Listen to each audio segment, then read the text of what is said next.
un anno quasi dalla sua elezione, si ritiene soddisfatto? Le emergenze purtroppo sono tantissime, ancora la Sicilia è sempre agli ultimi posti della graduatoria nazionale. Il mio compito è quello di recuperare anni e anni di abbandono della Sicilia. Pensare di poterlo fare in 8-9 mesi è solo una follia o in malafede. Io penso che in 5 anni noi consegneremo ai siciliani una regione diversa da quella che abbiamo trovato. Per ora sono in funzione, le ruspe stanno togliendo le macerie, pensiamo fra qualche mese di poter cominciare a costruire e nel frattempo abbiamo messo in giro 840 milioni di euro per le imprese con bandi europei, abbiamo ridato istituti e strutture di pianificazione che la Regione non aveva, abbiamo dato 270 milioni all'edilizia scolastica, abbiamo rilanciato i cantieri di lavoro,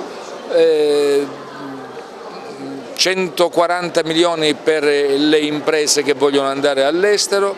Sono contento di quello che abbiamo fatto, ma mai soddisfatto, perché chi governa non si deve mai sentire appagato. Insomma, siamo all'inizio, di una bella esaltante stagione che durerà 5 anni. Da me non vi aspettate vernice, non vi aspettate teatro, non vi aspettate interviste particolari per fare soltanto annunci. Io voglio lavorare nel dovere del silenzio. Quando avrò qualcosa da comunicare vuol dire che quella cosa sarà già fatta.